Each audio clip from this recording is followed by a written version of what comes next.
alegações empíricas e exige uma multidão de experiências sempre mais probantes, que existem se quiserem dar-se ao trabalho de tomar conhecimento delas em obras especializadas, dentre as quais citamos as radiações humanas de Raoul Montandon. Verão ali que a realidade de exteriorização psíquica é confirmada pelo primeiro, o estudo dos eflúvios magnéticos por meio de sonâmbulo posto em estado de clarividência.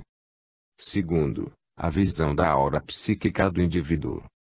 Terceiro, o efeito mecânico dos fluidos mediúnicos sobre objetos que deslocam à distância e sem contato. Quarto, a materialização de uma entidade psíquica. Quinto, os efeitos do magnetismo sobre os seres vivos, o homem, o animal, a planta. Sexto, as radiações psíquicas sobre a chapa fotográfica e sobre certos aparelhos de uma extrema sensibilidade, com base na técnica radiofônica. Ação do pensamento sobre o fluido humano.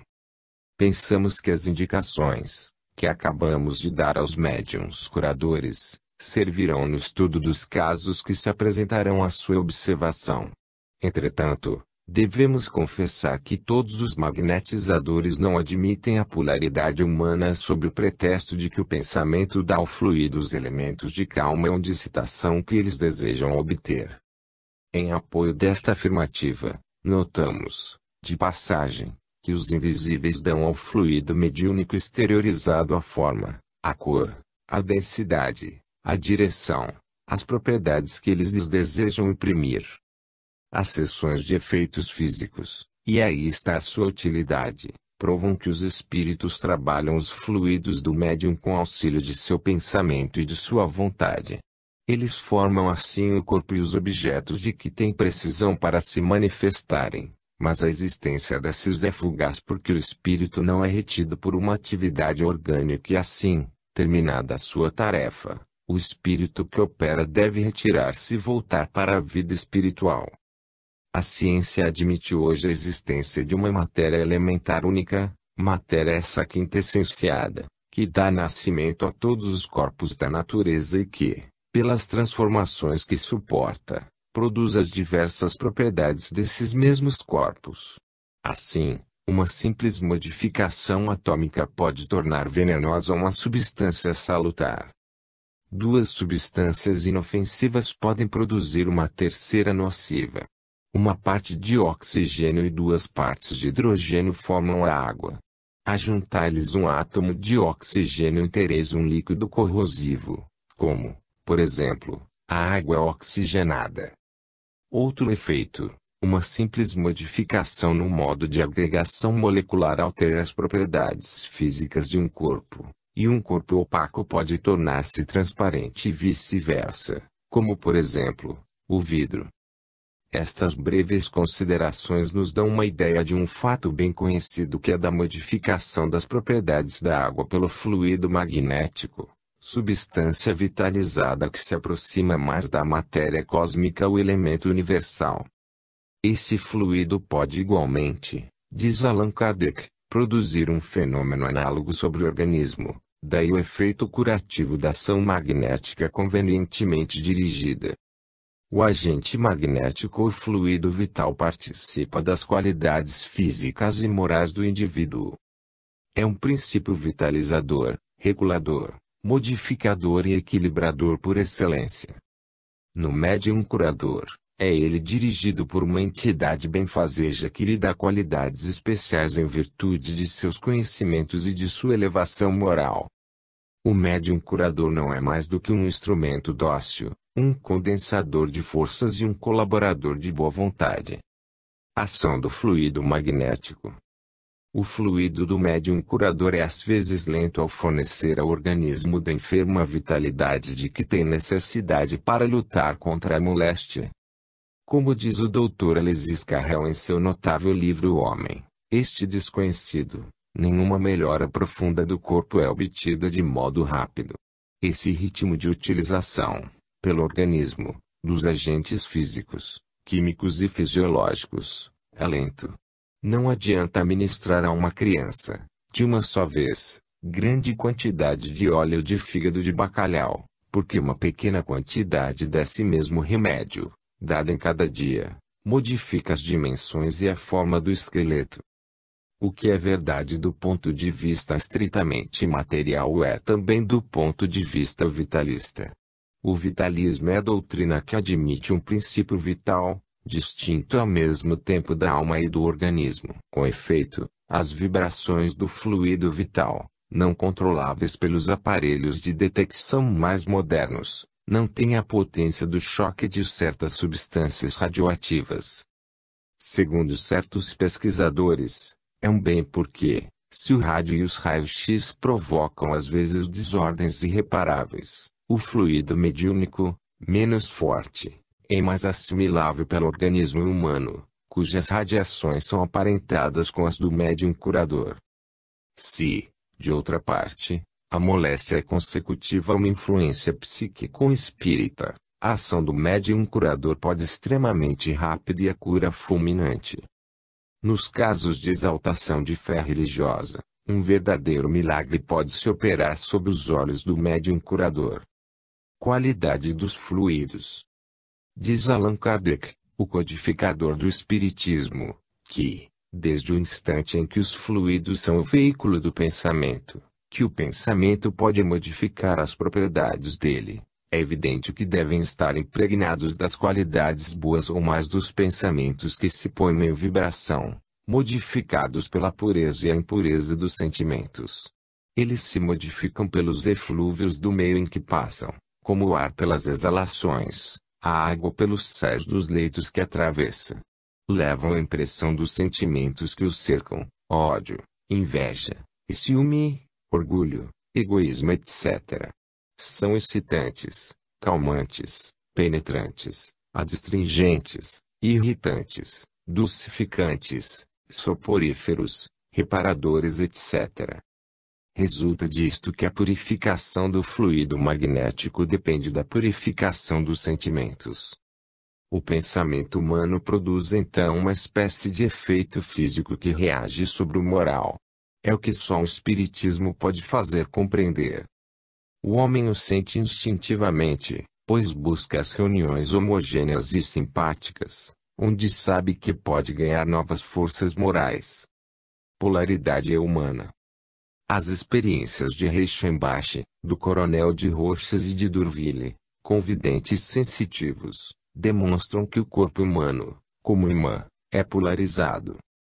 O lado direito do corpo, a fronte e a linha média do peito e do ventre são positivos. O lado esquerdo, a nuca e a coluna vertebral são negativos. Lei geral. Colocados em presença um do outro, os polos do mesmo nome, positivo com positivo, negativo com negativo, provocam excitação, aquecimento, força, sono magnético.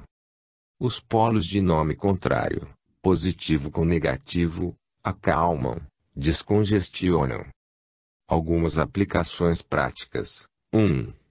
A mão direita, colocada sobre a fronte ou o lado direito do enfermo, dá uma sensação de calor, de elasticidão, aumenta a atividade orgânica, eleva a temperatura, levanta as forças, provoca o sono magnético.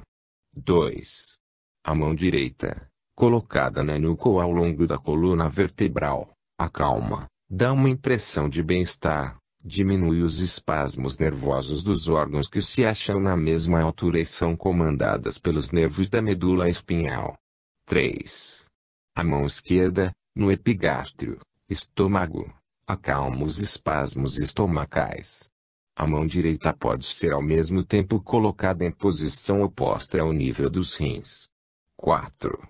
Colocado em face do enfermo, de que o segura a mão, o curador estabelece uma corrente calmante. 5. Colocando-se por detrás do doente, pode-se operar facilmente no lado direito dele, em posição isônoma, por meio de passes longitudinais. 5. A ação magnética. Colocação em estado de relação. Antes de empreender toda ação magnética, é preciso pôr-se em relação, isto é, Estabelecer uma corrente de transmissão fluídica entre o médium curador e o enfermo. Depois de haver se desembaraçado de toda a preocupação material, o médium curador deve pôr-se no estado de expansão radiante favorecida pela flexibilidade muscular. Ele deve então querer de um modo contínuo, sem sofreadas nem projeções violentas. De seu lado, o doente buscará, na calma e no repouso, uma parada física favorável e receptividade. Relação por contato. O enfermo e o médium curador, estando sentados, repouso primeiro as mãos em cheio sobre as do médium. No início do tratamento, essa tomada de contato dura alguns minutos. Finalmente ela se estabelece desde o instante em que o médium curador começa a operar. Ele pode então abandonar o contato, ora tornado inútil. Para o médium curador, um grande calor nas mãos, um formigar nas pontas dos dedos ou um pouco de suor nas palmas das mãos provam logo que a ação está prestes a desenvolver-se. De seu lado, o enfermo sente habitualmente comichões ou formigamentos, ou ainda um peso na cabeça, com batidas das pálpebras e bocejos frequentes. Acontece às vezes que certos médiuns curadores fazem o contato por uma simples imposição das mãos sobre a fronte. Relação distância. Se o enfermo não estiver presente, a tomada de contato pode dar-se por meio de um objeto que lhe pertença. Na falta dele, o médium curador dirige o seu pensamento para o enfermo, procurando fazê-lo presente por meio de uma fotografia, se possível. Essa espécie de trabalho não pode ser empreendida senão por elementos treinados e um pouco clarividentes. Processos. A ação do médium curador reduz-se a duas ações principais. A. Dispersão de fluidos malévolos, descarrego. B. Concentração e aplicação de fluidos benévolos, tratamento. Para isto os processos são os seguintes: imposição das mãos, passes, insuflações, jato fluídico. Imposição das mãos. A imposição das mãos consiste na aplicação destas sobre a fronte, aplicação generalizada, ou sobre a parte enferma. Em tal momento, o médium roga a Deus o poder de afastar os fluidos malévolos e solicita para isso o auxílio de entidades espirituais que têm essa missão. Depois disso, o médium curador faz o gesto de sacudir as mãos para trás como se quisesse desembaraçar-se de algo de impuro e continua a imposição. Este é o processo dos terapeutas da antiguidade. Segundo Raul Montandon, em seu prefácio à obra de Théo-Matiz Defesa do Magnetismo, esses seguiam as prescrições de uma longa fórmula que diz em substância: colocai a mão sobre o mal e dizei que ele se vá.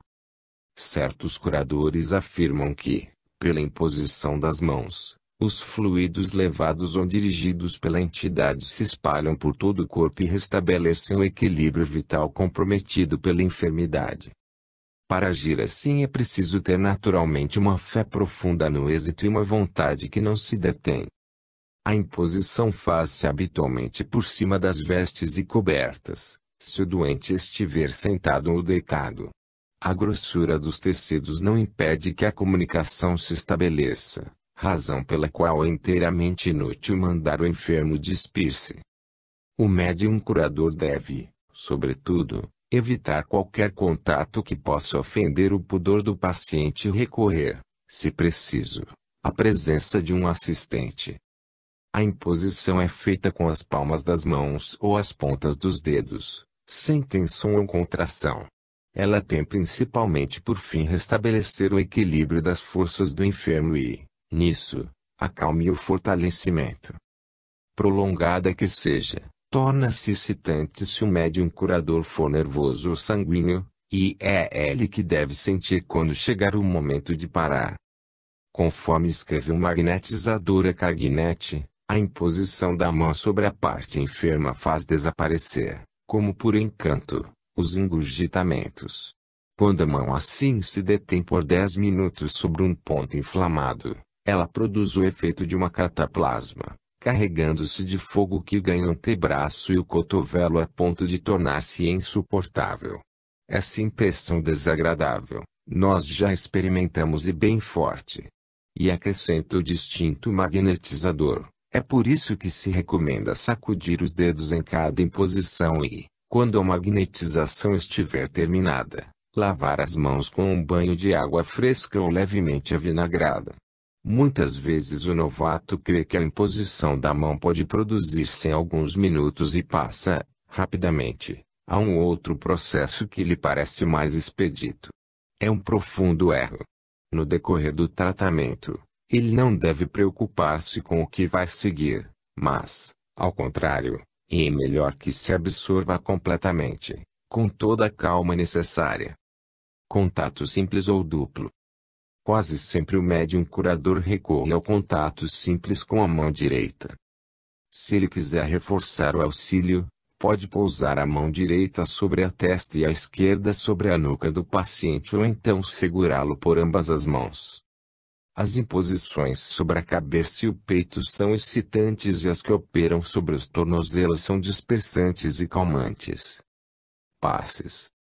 Os passes consistem em movimentos feitos com as mãos por cima das roupas, ora tocando-as com as pontas dos dedos, ora exercendo uma pressão qualquer com a face palmar das mãos.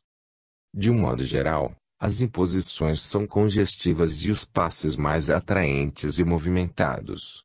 Estes são longitudinais, transversais ou rotativos. Passes longitudinais ou vitalizantes. Quando o médium curador toma contato com o enfermo pela cabeça, ele levanta a mão levemente e a desce lentamente ao longo do peito até a cavidade do estômago, epigástrio, com a ponta dos dedos roçando-lhe as vestes. Na ocasião em que chega ao estômago, sobe com a mão até o ponto de partida, afastando-a do corpo e tendo cuidado de a fechar para evitar uma corrente contrária. Esses passes devem durar alguns minutos. Em seguida, opera, da mesma maneira, do estômago aos pés. Depois de cada passe, deve sacudir as mãos para trás. Passes longitudinais duplos.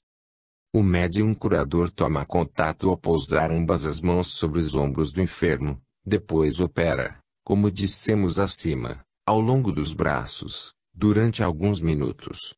Age, em seguida, do estômago aos joelhos, depois dos joelhos aos pés. Após cada passe, sacode as mãos, fecha as mãos, afasta-se um pouco do doente, depois recomeça com a mesma flexibilidade e a mesma lentidão. Descrepe diz que um passe da cabeça aos pés não deve durar menos de 30 segundos. Essa lentidão é indispensável para que os fluidos do magnetizador possam impregnar bem o organismo do enfermo. Os passes longitudinais podem ser feitos à distância, de 50 centímetros a 1 metro, de acordo com a sensibilidade do paciente. Passes transversais ou de descarrego. Os passes são feitos com ambas as mãos, rapidamente e com força, acima da cabeça ou do peito do paciente, impedindo-o de congestionar ou de ficar sob a influência da magnetização, sobretudo se estiver adormecido. Esse descarrego se aplica também aos membros e às partes enfermas que se quer antes desembaraçar das correntes ou fluidos malévolos. Ao operar, deve o médium curador pensar que ele arranca um tiro excedente de forças acumuladas. Tais passes são aconselháveis quando o enfermo for atingido em um lugar qualquer por um esforço congestivo. Passes rotativos. Depois da tomada de contato, opera-se um movimento circular, com os dedos dirigidos em ponta sobre a parte enferma. O efeito é mais enérgico e mais profundo do que o das imposições, mas é preciso ser empregado com prudência. Insuflações. O sopro age poderosamente. Provavelmente porque a ação do fluido se junta à emissão de uma bem grande quantidade de partículas materiais. Sopro quente. Ele é produzido, com a aproximação da boca do curador junto à parte enferma, sobre um pano dobrado no lugar, em cima da roupa ou por meio de um grosso tubo de vidro. De acordo com certos experimentadores, o sopro quente tem efeito de condensação e não de congestão. O vapor d'água, que acompanha o sopro, facilita a penetração da emanação fluídica. As insuflações quentes produzem grande efeito sobre as articulações, o alto da cabeça, os olhos, os ouvidos, o coração, a coluna vertebral, o fígado e os rins. Elas lutam eficazmente contra os engurgitamentos, os males do estômago e as afecções glandulares. Sopro frio. Ele descarrega e fortalece. Produz-se o sopro frio soprando de uma distância de 50 centímetros ou mais. Não se deve deixar de empregá-lo com os passes transversais quando o paciente adormecer depois da magnetização, para evitar a congestão de certos órgãos em seguida a um muito grande fluxo de forças vitais. Jato fluídico. O jato fluídico consiste na projeção do fluido vital com as mãos abertas, lançadas bruscamente para frente, projeção que se faz no início de um passe longitudinal. Certos médiuns curadores o empregam de preferência sobre os locais que querem fortificar. Os jatos se sucedem então rapidamente durante alguns minutos. Alguns videntes perceberam, em tal momento, que a emissão se fazia abundantemente sob a forma de gotículas fluídicas de um branco prateado. Magnetóforos. As experiências de psicometria, que permitem a um sensitivo recordar a história de um objeto, descrevendo as características físicas, intelectuais e morais da pessoa, que foi ou é dona dele, bem como os acontecimentos importantes que presenciou, provam a realidade da impregnação psíquica das coisas que existiam no ambiente dos indivíduos. O médium curador, cuja sensibilidade se desenvolveu pelo exercício, pode por sem relação com o enfermo, que se achar em um lugar distante, por meio de objetos pessoais que levava consigo, carta, roupa, papel, joia etc. Uma ligação ou uma corrente parece estabelecer a comunicação entre o médium e o interessado. Certos elementos, como a água, a cera, o papel, a lã, impregnam-se facilmente do fluido vital. Operar-se-á aqui por meio de passes ou imposições que duração de 5 a 10 minutos para os líquidos e mais para os tecidos. Água magnetizada. A maioria dos magnetizadores com autoridade não hesita em reconhecer a virtude terapêutica da água magnetizada. Magnetiza-se uma garrafa destampada ou um copo com água, segurando-se o recipiente com a mão esquerda e fazendo-se passes do alto para baixo. Por vezes, também, as pontas dos dedos da mão direita, reunidas em cima do gargalo, servem para dirigir, para o líquido, o fluido benévolo.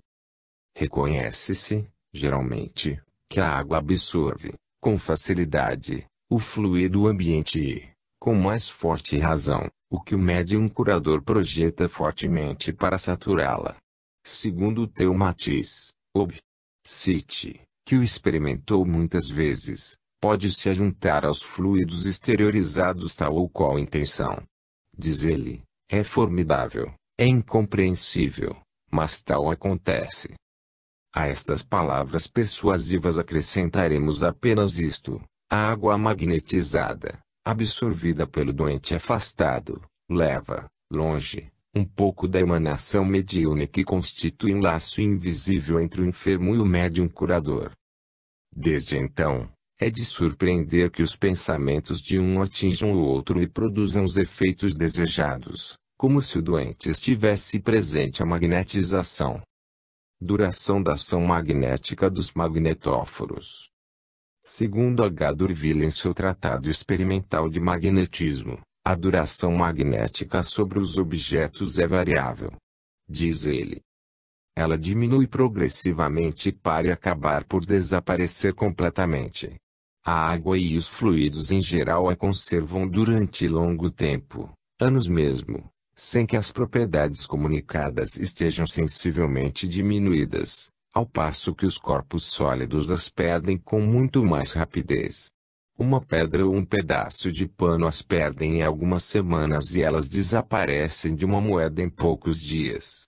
Tal fato parece indicar que o metal possui sua polaridade própria e que essa, modificada ou completamente afastada, retoma pouco a pouco, na natureza, o modo vibratório de que é ordinariamente animado. Se quiser conservar-lhe a propriedade magnética, não se deve ferver a água magnetizada. Em geral, para se conservar por mais tempo a propriedade dos corpos magnetizados, é preciso conservá-los na sombra, em um lugar seco e fresco, não exposto às correntes de ar e, se possível, envolvê-los em um papel parafinado mesmo em um tecido de seda, porque esses são isolantes em certa medida. É preciso, sobretudo, afastá-los dos ímãs, das fontes de eletricidade, das correntes elétricas, dos metais, dos ruídos intensos e de todos os agentes produtores de magnetismo fisiológico. Ações à distância. Os experimentadores já reconheceram que os mais poderosos efeitos foram conseguidos por meio de ações à distância.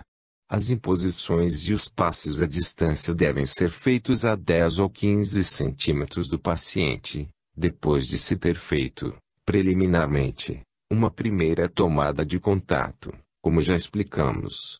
O pensamento sozinho pode estabelecer um laço suficiente entre o enfermo e o médium curador. Ele exige um grande desenvolvimento mediúnico e uma assistência espiritual poderosa. A prece e a elevação espiritual do médium curador desempenham aqui um papel capital. Tratamento de algumas afecções orgânicas segundo Mesmer. Para os depósitos e engurgitamentos, imposição da mão sobre a parte enferma. Epilepsia, toque da mão direita na raiz do nariz. Toque da outra mão na nuca. Passes longitudinais.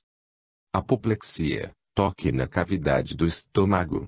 Toque oposto desde a nuca até o meio do tronco. Doença dos olhos, ligeiro toque. Sopro leve. Água da chuva magnetizada.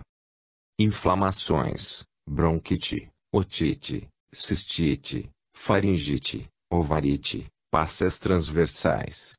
Sopro fresco. Imposição da mão. Passes longitudinais. Cólicas, vômitos, dores nos intestinos, leve toque no lugar do mal. Surdez e zumbido nos ouvidos, sopro quente. Doenças infecciosas, água magnetizada. Passes em posição à distância. Doenças de degenerescência, câncer, magnetização completa muitas vezes renovada. Tratamento conforme no mus. Dores de cabeça, descarregar pelas pernas por meio de passes a partir do estômago. Descarregar de 2 em 2 minutos. Beber água magnetizada. Constipação do cérebro, descarregar pelas narinas. Câimbras do estômago, imposição da mão direita sobre o estômago.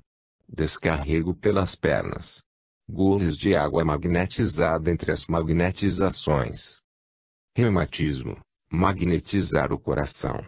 Lançar fluidos sobre as partes reumáticas, idem para a ciática, a gota, os entorces. Dores de dentes, magnetizar o alto da cabeça, descendo ao longo dos maxilares, e descarregar pelo queixo. Ação esterilizante das radiações humanas. Em seu livro O Segredo das Ondas Humanas, Maurice Panek, criador da ritmoterapia, que não é outra coisa que uma massagem especial da coluna vertebral, apoia o seu método sobre a emissão de flúvio eletromagnético e assim se exprime. A ação magnética humana, como nos pode demonstrar a ritmoterapia, é excitante e sedativa, calmante, como se quiser. Pode ser também abortiva, que faz abortar, e esterilizante. Uma chaga, um abscesso ou um furúnculo ficam curados com uma rapidez espantosa, quando são submetidos à influência radiante de nossas mãos. Todavia, seria temerário querer tratar uma chaga ou um abscesso unicamente pela imposição das mãos. Certos operadores já conseguiram, é verdade, obter resultados surpreendentes. Porém, é mais prudente para os principiantes se contentarem em tratar apenas dos casos que não apresentarem nenhuma gravidade aparente. Por exemplo, certos furúnculos do rosto, particularmente os localizados no nariz e nas pálpebras, onde o tratamento abortivo comum é bastante doloroso e delicado. É preferível, aqui, que o enfermo opere ele mesmo sem o concurso de qualquer pessoa estranha. Depois de lavar cuidadosamente as mãos, limpa-se a tumefação com água fervida e a seca com um tampão de gaze. Em seguida, pousa-se a extremidade dos dedos sobre o tumor em formação. No fim de certo tempo, que pode variar de 20 minutos a 3 horas, esse tumor fica como uma espécie de vesícula cheia de um líquido xaroposo purulento. Lavam-se as mãos e limpa-se a zona sobre a qual se opera, de 15 em 15 minutos. Uma sensação de calor, depois de formigamento e enfim de picadas se fazem sentir. O furúnculo evolui sob os vossos dedos e está pronto a abortar. Ele se abre, com efeito, alguns minutos após e uma pequena massa de tecidos necrosados aparece. É o carnegão. Espreme-se levemente. Lava-se e depois seca-se o lugar de novo e continua-se a imposição dos dedos 10 a 15 minutos ainda para esterilizar e evitar nova formação. O poder mumificador do fluido humano. O Congresso Espírita belga e os estrangeiros puseram em evidência o poder mumificador dos fluidos humanos utilizáveis no tratamento de certas enfermidades. Pelo processo que vamos indicar, vegetais e animais mortos foram conservados ao abrigo da putrefação, sem apresentarem nenhum sinal de decomposição. Experiência com um limão. Reproduzo o que escrevi em meu livro O Além ao Alcance de Todos. Depois que o médium lavar as mãos e essas voltarem ao seu calor normal, ele faz passes magnéticos sobre o limão 1 ou 2 vezes por dia, tendo cuidado de colocar o limão ao abrigo da umidade ou de um calor muito grande. Se ele possuir um fluido adequado a essa espécie de trabalho, o limão secará e finalmente ficará duro. Peixes, uma coração de bezerro, um fígado já foram, de tal maneira, preservados da putrefação. Vários investigadores já refizeram a mesma experiência, conservando, em suas mãos, tecidos vegetais e animais. Esse sistema de operar deixa, naturalmente, a porta aberta a críticas, fáceis de serem eliminadas agindo à distância. Alguns conselhos. 1. Para produzir efeitos sérios, é preciso estar profundamente convencido de que se possui força magnética. A vontade faz o resto. 2. Se o enfermo cai em estado sonambúlico, isto é, quando padece ligeiros espasmos, tem sonolência, fecha os olhos, ele chegará ao sono magnético se continuar a magnetização. O médium curador pode aproveitar-se desse estado para pedir ao enfermo adormecido que lhe revele a natureza e causa de sua moléstia, bem como os remédios a lhe aplicar. Ele obterá os melhores resultados se persuadir o paciente, ao mesmo tempo, de uma melhora notável de sua saúde. 3. Tanto quanto possível, a magnetização deve preceder as crises nervosas. 4. A rigidez dos membros convulsos cessa quando se fazem passes longitudinais sobre as partes convulsas. 5. Um sensitivo, ultranervoso, só deve receber uma dose bem pequena de fluidos no momento de cada operação magnética. 6. Com um moribundo, convém operar com prudência e geralmente, começando por passes bem leves.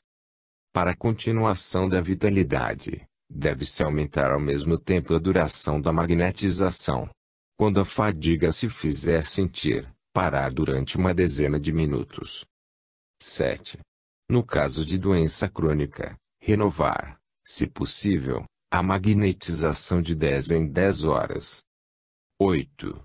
No caso de enfraquecimento funcional que ocasione o resfriamento dos órgãos ou do corpo inteiro, magnetizar abundantemente por muitas vezes. A imposição das mãos é às vezes necessária. O tratamento pode durar meses para ser eficaz. 9. Em todas as doenças inflamatórias, fazer numerosos passos de descarrego, acompanhados de sopros frios em cima das partes atingidas. Depois fazê-los seguir de passes longitudinais com o fim de regularizar a circulação nervosa em todo o corpo. 10. O curador terá toda a vantagem em não se entregar à ação magnética depois de uma refeição copiosa ou quando o estômago estiver vazio há muito tempo. Uma bem grande abundância de alimentos nesse órgão produz uma congestão momentânea e utiliza uma boa quantidade das forças nervosas indispensáveis para os tratamentos. O melhor será magnetizar depois de uma refeição ligeira. Duração e variabilidade dos tratamentos. Não é raro que as primeiras magnetizações escorreguem, de alguma sorte, pelo doente, sem ele lhes sentir os efeitos. Trata-se então de reduzir a resistência psíquica do paciente, devida quase sempre à incredulidade e à desconfiança. Ele não vibra e torna-se impermeável à ação magnética. O que dissemos precedentemente permite ao médium curador vencer estes dois inimigos da cura psíquica e conquistar a confiança do consulente. Chegado aí, o efeito do magnetismo não se fará esperar. A magnetização não deve ultrapassar as forças do médium curador, que deverá cessar a operação desde que experimente uma sensação de fadiga. De acordo com Cagnetti, uma sessão de meia hora é o bastante e deve ser renovada tanto quanto possível para o meio do dia. Para as doenças crônicas, o tratamento espiritual pode durar de 5 a 6 meses. Pode acontecer ainda que, para as afecções de degenerescência reputadas incuráveis, como o câncer, o trabalho de vários magnetizadores, renovando-se um após outro, se faça necessário pela razão bem simples de que, nesse caso, a diminuição de forças é absolutamente muito importante. A faculdade do médium curador é essencialmente muito variável. Segundo Allan Kardec em La Revue Spirit de 1865, a experiência prova que, na acepção restrita do termo, entre os mais bem dotados, não há médiuns curadores universais. Um terá restituído a saúde a um enfermo e nada produzirá em outro, já outro terá curado um mal em um indivíduo, mas não curará o mesmo mal, outra vez, na mesma pessoa ou em outra e, finalmente, outro terá hoje uma faculdade que não possuirá mais tarde conforme as afinidades ou as condições fluídicas em que ele se encontrará. Nos casos urgentes, o médium curador poderá pedir o auxílio de uma pessoa presente, que colocará a mão sobre o ombro dele, a fim de deixar livres os seus movimentos. Fazendo assim a cadeia com um ou vários colaboradores, a sua ação será poderosamente fortalecida. Este método é frequentemente empregado na Inglaterra. Os insucessos dos magnetizadores. 1. Se o magnetizador estiver fatigado, indisposto ou esgotado para um trabalho duradouro ou violento, ele não produzirá nada ou produzirá bem pouco, embora sua vontade permaneça inteira. A falta de resultado é ainda mais patente quando ele estiver distraído e operar de forma maquinal, com moleza, sem vontade expressa. 2. Acontece também que o magnetizador verifica, após as primeiras magnetizações feitas em excelentes condições, uma recrudescência dos sintomas da doença. Essa crise, longe de o desencorajar, o impelirá a perseverar, pois que ela é um sinal de regeneração do organismo, mas o previne para ser prudente e dosar convenientemente a emissão dos seus fluidos. 3. A um enfermo bem enfraquecido ou ultrassensível, deverá ser projetado um fluido leve e suave. Em tal caso, a magnetização por uma mulher é sempre indicada. 4. Em geral, o desaparecimento dos sintomas da moléstia não significa a supressão radical dos tratamentos mediúnicos e o fim da doença. É preciso, em nossa opinião, perseverar ainda algum tempo até que o próprio enfermo se declare curado. A intuição e a inspiração desempenham igualmente aqui um papel importante. 5. Uma outra causa de insucesso pode provir de uma bem grande resistência dos vasos capilares da pele e da falta de condutibilidade dela para a força nervosa. Uma pele suada, ligeiramente úmida, é má condutora. O fluido exteriorizado se condensa e o escoamento fluídico não pode obedecer à vontade do médium curador. É por esta razão que se recomenda ao médium não trabalhar em um local superaquecido. Descarrego pessoal do magnetizador. No decurso da operação fluídica, acontece que as forças do magnetizador ou médium curador se misturem com as do enfermo e que os passes aplicados levem consigo partículas fluídicas malévolas. Para se desembaraçar delas, o médium curador deve fazer um apelo a Deus e aos espíritos protetores e, em seguida, desejar ardentemente que os fluidos maus se afastem de si. Lembramos, de passagem, que, depois de cada operação, o médium curador deve ter o cuidado de refrescar suas mãos com um pouco de água fresca ou ligeiramente avinagrada. Uma vez tomadas tais precauções, os novatos se julgam quites com toda a obrigação. Há aí um erro grosseiro, porque muitas vezes os tratamentos mediúnicos alteram o ambiente espiritual comum do enfermo. Na maioria dos casos, esse ambiente só é constituído de entidades inferiores que provocam um estado de fraqueza do paciente ou se aproveitam dele para fazê-lo agir conforme os seus caprichos. Afastados, com pesar deles, do enfermo, voltam-se contra o médium curador que assaltam com os seus pensamentos vingativos e chegariam a atingi-lo se o médium curador, como todos os sensitivos, não tiver sua vida regrada pelos princípios que assinalamos no começo desta obra. Isto explica por que médiuns temerários ou imprudentes obsedam-se ou abandonam a sua missão em consequência de transtornos aos quais ficam sujeitos. 6. O médium curador. Papel do guia do médium. Nossa posição experimental nos permite afirmar a realidade do mundo espiritual que circunda também a Terra, portanto os seres, que o habitam em torno de nós, agem e reagem sobre nós. Eles têm, por sua situação, uma vontade mais esclarecida e, de fato, mais forte que a média do gênero humano. Vontade que pode ficar paralisada pela nossa inércia e a nossa falta de aspiração espiritual. Todo homem que deseja fazer o bem é assistido por um espírito da mesma tendência.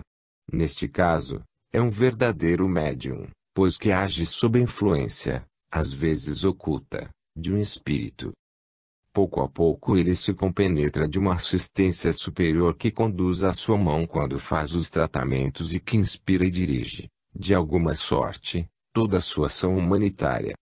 Considerando tudo o que acaba de ser dito, o médium curador deve, no momento em que faz as suas aplicações de passes, não pensar mais nos conhecimentos adquiridos para deixar mais liberdade à inspiração ou automatismo espírita. Papel da prece do médium curador. Pelas suas aspirações sensuais ou materiais, o homem cria para si mesmo uma couraça de fluidos pesados e tece de alguma forma, a sua revelia, uma casca psíquica cujas vibrações não concordam com as das forças superiores e não são influenciadas por elas. Não é senão quando o indivíduo transforma ou destrói essa capa grosseira pela elevação de seus pensamentos para os mundos superiores que a intervenção desejada é possível. Mas acontece às vezes que esse anelo é fraco e, por consequência, o resultado é pouco encorajador. É então que a ação do médium curador, duplicada como doutrinador, se faz necessária. Pela sua ação, desagrega os fluidos pesados, restitui as forças ao doente e dirige os seus pensamentos para aspirações mais elevadas. Essa reeducação moral deve ser sustentada procurando-se pessoas espíritas esclarecidas, cuja influência manterá o equilíbrio psíquico restabelecido pelo médium curador. De acordo com o que dissemos acima, aquele que deseja curar deve adquirir, antes de tudo, grande autoridade moral e intelectual. Preparação mental no momento dos tratamentos mediúnicos. Preces do médium curador. Antes. Ó Deus, poder infinito, nós nos inclinamos perante os decretos de vossa imutável justiça, mas sabemos que sois a bondade perfeita que coloca o remédio ao lado do mal. Permite hoje que eu seja o instrumento de vossa divina clemência e fazer que, com o auxílio de meu guia espiritual, possa colocar um bálsamo na dor de vosso humilde filho, ou filha. Guiai a minha mão para que ela lance sobre o organismo enfermo fluidos reparadores e vivificantes. Enfim, dai-me, meu Deus, a perseverança que triunfa dos obstáculos, mas que a vossa vontade seja feita e não a minha para o maior bem desta vossa criatura. Espíritos superiores que dignais de assistir-me em meu trabalho, inspirai-me as palavras salutares que indicarão ao enfermo o caminho a seguir e o meio de afastar a provação que o acabrunha. Depois, eu vos agradeço, meu Deus, por ter me consentido ser útil ao meu próximo. Permitir que só a vós dedique todo o mérito do sucesso que eu pude obter e que a minha ação sirva para o adiantamento moral dos meus irmãos. Permiti também ao meu guia espiritual livrar-me dos fluidos impuros que poderiam alterar a minha saúde e interromper a tarefa humanitária que tomei sobre mim. Prece por um obsessor.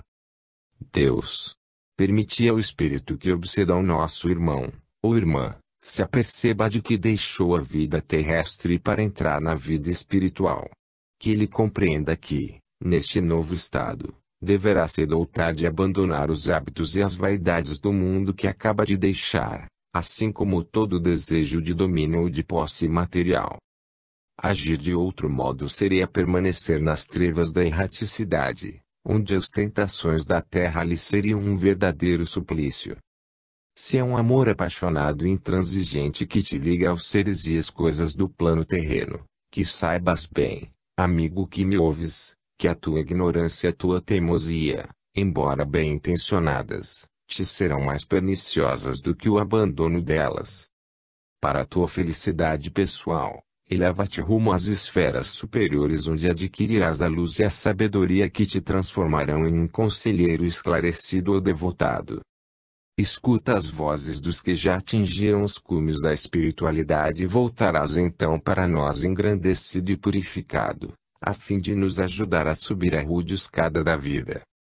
Mas se voltas contra os teus irmãos humanos, para saciar os teus rancores e ódios, então, amigo, toma cuidado porque desencadearás sobre ti mesmo o ressentimento de outros seres inferiores que não concedem o perdão das ofensas e te ligarás por numerosos anos aos sofrimentos.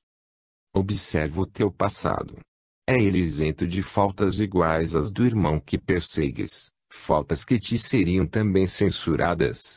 A hora da tua volta à vida terrestre talvez não demore a soar. Vê as provações que te aguardam se persistires no mal. Amigo, eleva o teu olhar para o alto. É tempo de refletir. Compreende que é belo e grandioso perdoar, praticar o bem. Compreende a tua nova vida e abandona de uma vez por todas aquele a quem persegues com os teus fluidos pesados e pensamentos nefastos. Afasta-te por um tempo dos que partilharam dos teus erros, ilusões e fanatismo. Feche os ouvidos aos seus sofismas e às suas zombarias. Um dia chegará, como o teu, em que eles se prosternarão diante de Deus e lhe implorarão clemência. Pensa naqueles que amaste, que sempre foram bons e verás que eles correrão ao teu encontro para te ajudar a levantar o véu que te oculta ainda os esplendores da vida do além. Afasta-te de quem persegues, a fim de que, não tendo mais adiante de teus olhos a lembrança de teus erros, não vejas mais a causa de tua queda. Ora a Deus com sinceridade para que Ele te dê um amigo certo, um guia esclarecido, que te estenderá a mão para te conduzir ao caminho da felicidade.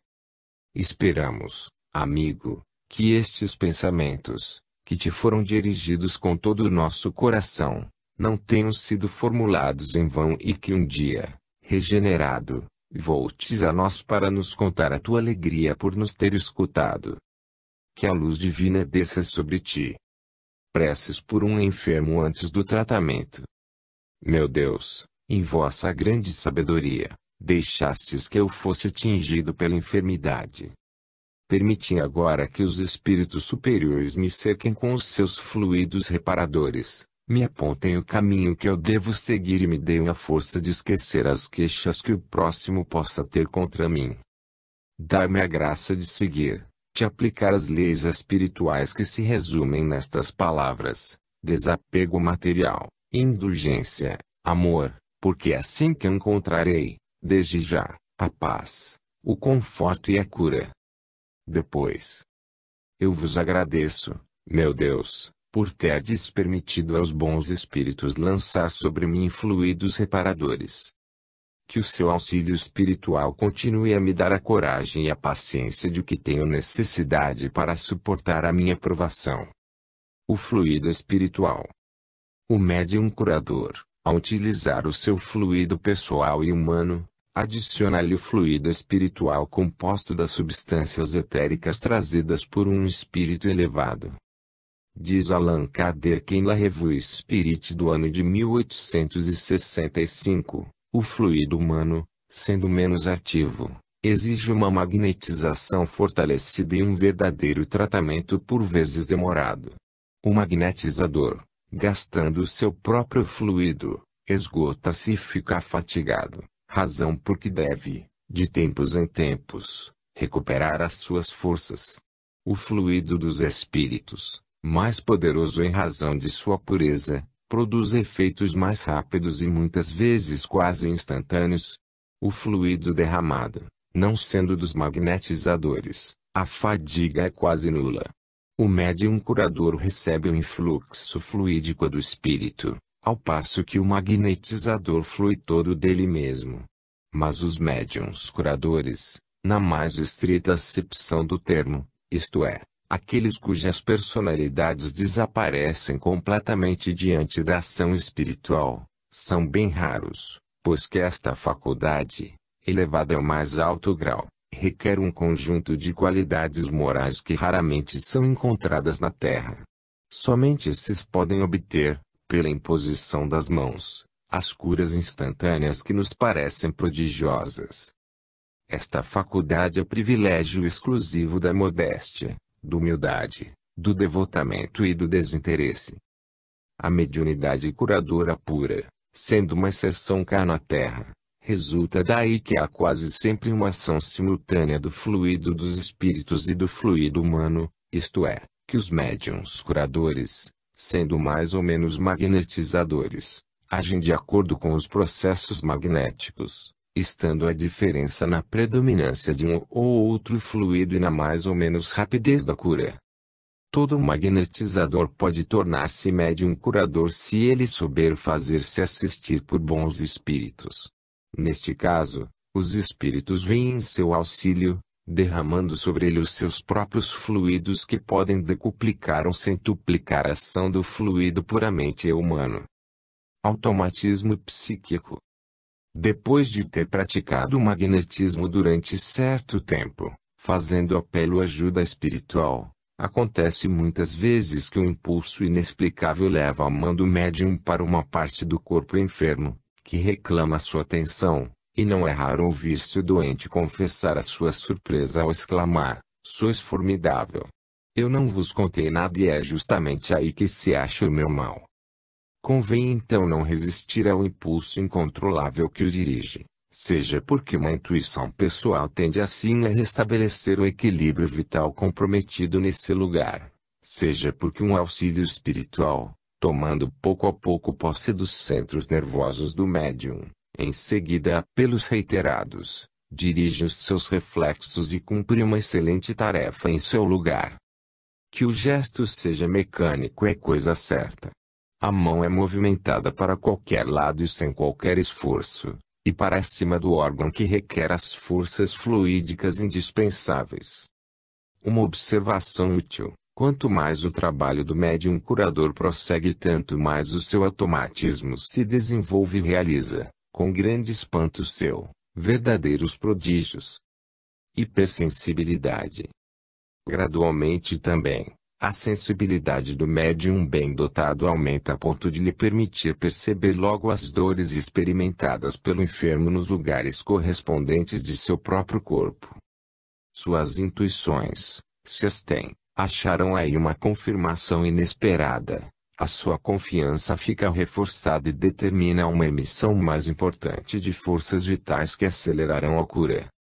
Mas uma grande sensibilidade do curador o torna também mais permeável aos fluidos malévolos. Estes se misturam aos seus e ele conserva durante algum tempo certos sintomas da moléstia de que trata.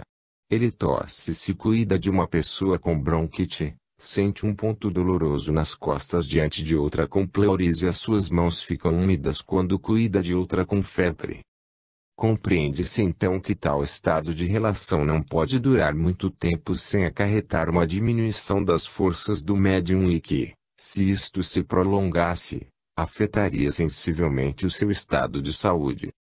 Mas ele dispõe, felizmente, dos meios de autodefesa que já apontamos acima e sobre os quais não voltaremos a falar. A respeito diz o magnetizador não espírita Thelma diz o seguinte: atualmente, desde que sinto que a influência do enfermo vai ser uma carga pesada, afasto-me progressivamente, uma vez que certa impressão muito fraca, mas que o hábito me tornou familiar, me adverte de que estou dentro de zona perigosa. Esta observação de um prático não é sem valor, embora o médium habitualmente não tenha necessidade dela por causa da assistência espiritual que ele possa ter em caso de necessidade. Clarividência. Se o médium curador tem certa predisposição para sonhos simbólicos ou premonitórios, bem como pressentimentos, o seu pensamento, dirigido para o enfermo, mas elevando-se por um instante para o invisível que ouve, no silêncio de sua alma, as suas inspirações, esclarecer-se-á por indicações fornecidas por uma clarividência em nascimento. Como já disse Allan Kardec, a força da segunda vista varia desde a sensação confusa até a percepção, clara e nítida, das coisas presentes e ausentes.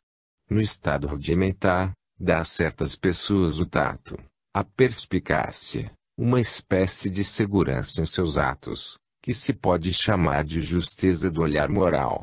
Mais desenvolvida, ela desperta os pressentimentos. Mais desenvolvida ainda mostrará os acontecimentos verificados ou a ponto de se verificarem. A esta faculdade pertence a percepção da aura psíquica, a dos órgãos do corpo humano, o diagnóstico das moléstias, o pré-conhecimento da evolução delas e os tratamentos a fazer. Submetendo constantemente as suas inspirações a um controle discreto que não abale em nada a confiança do enfermo, o médium curador se apercebe rapidamente de que muitas dentre elas se verificam e que, avançando sem temor, a sua quantidade e a sua qualidade só fazem aumentar. É o exercício dessa faculdade que provoca o próprio desenvolvimento dela. Que saiba bem que, trabalhando deste modo, ele persegue um fim nobre e que o erro, se existe, é inteiramente excusável. Que peça mesmo a colaboração do enfermo e não tema confessar-lhe o seu desejo de que ele controle as tentativas com o fim de atingir o mais perto possível a verdade. Tal atitude, que é própria do pesquisador sincero, causará o melhor efeito e atrairá a confiança para ele. Todavia, para o desenvolvimento sistemático da clarividência, enviamos o leitor a nossa obra O Além ao Alcance de Todos, onde achará as indicações necessárias. 7. As doenças psíquicas. Loucura ou possessão. A loucura da perseguição, paranoia. Com exceção de um desarranjo fisiológico do cérebro, o que a ciência oficial chama impropriamente de loucura, não acontece muitas vezes que um caso psíquico especial vá até a possessão completa de um indivíduo por uma entidade malfazeja. Ela começa pela fascinação, transformando-se pouco a pouco em subjugação, primeiramente do ponto de vista mental e em seguida do ponto de vista corporal. Diz Allan Kardec, o espírito dirige aquele que chegou a dominar, como se fosse um cego, e pode obrigá-lo a aceitar as doutrinas mais bizarras e as teorias mais falsas como sendo a única expressão da verdade. Ele paralisa-lhe o juízo e o enfermo age, realmente, como em um sonho acordado. Para se considerar o que se passa, é bastante lembrar as experiências dos magnetizadores de cabarés que levam seus dóceis pacientes a aceitar as mais ridículas sugestões. O que